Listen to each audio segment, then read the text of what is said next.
আমরা আজকে শেখ হাসিনার মামলায় অর্থাৎ যে মামলাতে শেখ হাসিনা, আসাদুজ্জামান খান কামাল এবং চৌধুরী আব্দুল্লাহ আল মামুন আসামি ছিলেন, জুলাই আগস্টে সংঘটিত যে মানবতাবিরোধী অপরাধ, ১৪০০ মানুষকে হত্যা, ২৫ থেকে ৩৫,০০০ মানুষকে আহত করার যে মামলা, সেই মামলার দীর্ঘ সাক্ষ্য উপস্থাপন শেষে যুক্তিতর্ক পর্ব শুরু হয়েছিল।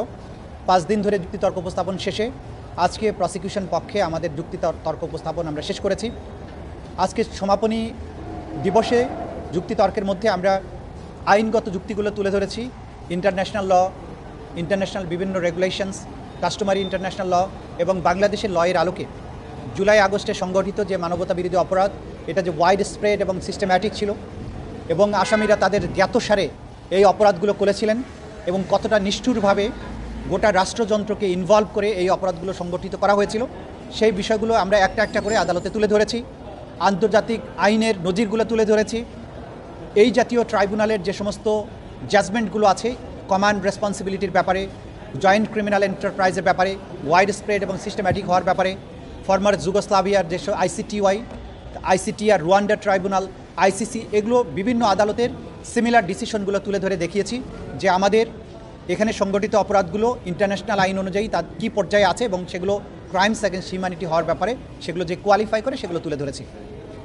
সবশেষে আমরা তুলে ধরেছি, আমরা আর্গুমেন্ট করেছি যে এই ৩ জন আসামির মধ্যে প্রধান আসামি শেখ হাসিনা, যিনি ছিলেন অপরাধের নিউক্লিয়াস, কারণ তাকে কেন্দ্র করেই সমস্ত অপরাধগুলো সংগঠিত হয়েছিল।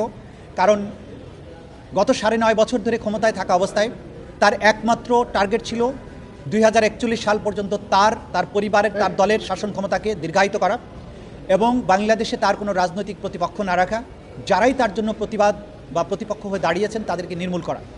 জুলাই আগস্টে যখন কোটা বিরোধী আন্দোলন একটা যুক্তিসঙ্গত দাবিতে সংগঠিত হতে শুরু করলো, নিরস্ত্র কোনো রকমের হুমকি তৈরি করা ছাড়া একটা সিভিলিয়ান মুভমেন্ট, সেইটাকে দমন করার জন্য রাষ্ট্রের সকল রিসোর্স ব্যবহার করে, অর্থাৎ সকল পুলিশ বাহিনীর সকল সদস্য, বিজিবি, আনসার, গোয়েন্দা সংস্থা এবং কখনো কখনো সীমিত পরিসরে আর্মিকেও ডিপ্লয় করা হয়েছিল, যদিও সেনাবাহিনী সেই হত্যাযজ্ঞের সাথে সামিল হয়নি।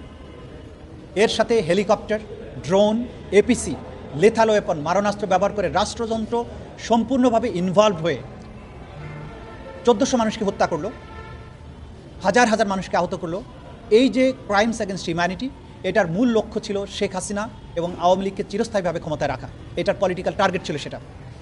এবং কমান্ড স্ট্রাকচারের শীর্ষে বসে শেখ হাসিনা নিজে সবগুলো অপরাধ সংগঠনের জন্য হুকুম দিয়েছেন, যেটা তার কথোপকথন, টেলিফোনিক নির্দেশ, ফজলে নূর তাপসের সাথে তার টেলিফোন কনভারসেশন, মাকসুদ কামালের সাথে তার টেলিফোন কনভারসেশন, হাসানুল হক ইনুর সাথে তার টেলিফোন কনভারসেশন, কর্নেল রাজীবের সাথে তার টেলিফোন কনভারসেশন, এগুলোর মধ্য দিয়ে তিনি তার জিঘাংসা মনোবৃত্তি ক্লিয়ারলি বলেছেন যে এই ছাত্রদেরকে তারা যেহেতু রাজাকার হতে চেয়েছে, অর্থাৎ এই ছেলেগুলো চেয়েছিল প্রতিবাদ করতে, তাদেরকে রাজাকার ট্যাগ দেওয়া হলো। তারপরে বলেছে যেহেতু রাজাকার হতে চেয়েছে তাদেরকে রাজাকারদের মতো ফাঁসি দেব।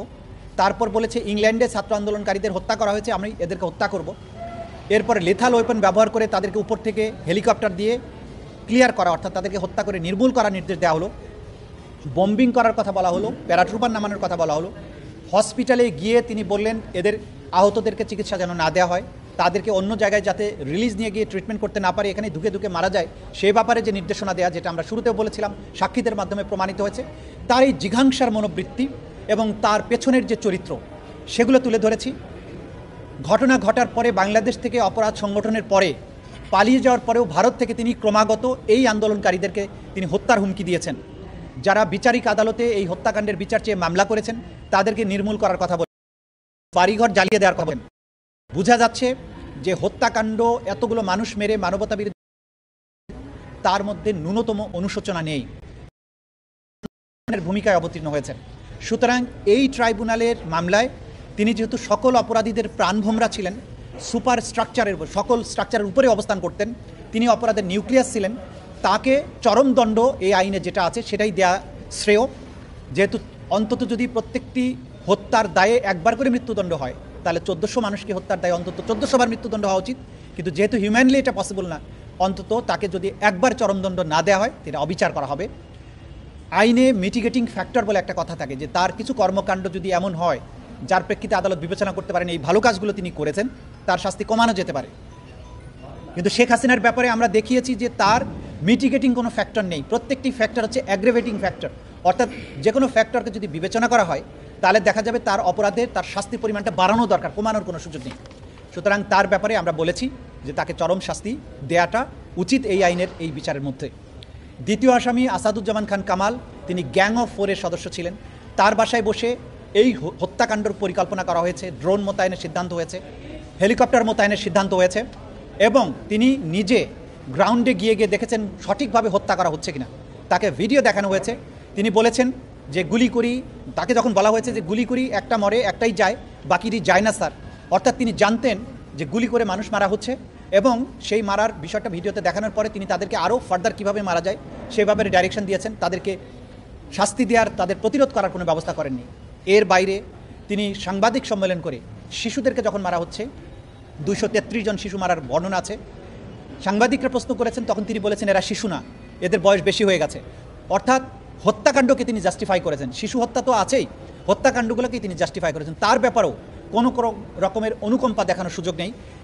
কমান্ড স্ট্রাকচারে তিনি দ্বিতীয় পজিশনে ছিলেন, পুলিশ বাহিনীর উপরে তিনি ছিলেন, বিজিবি এবং পুলিশের সর্বময় কর্মকর্তা তিনি ছিলেন, মন্ত্রী ছিলেন। সে কারণে তার ব্যাপারেও আমরা চরম দণ্ড দেওয়ার কথা বলেছি। অ্যাপ্রুভারের ব্যাপারে বলেছি যে তিনি যেহেতু আইন অনুযায়ী আদালতকে তথ্য দিয়ে সাহায্য করেছেন, সত্য উদ্ঘাটনে সাহায্য করেছেন, তার ব্যাপারে আদালত যে দৃষ্টিভঙ্গি নেবেন সেটা আদালতের ব্যাপার। এর মাধ্যমে আমরা এই দীর্ঘদিনের এই সাক্ষ্য প্রমাণ আমি শেষ করেছি।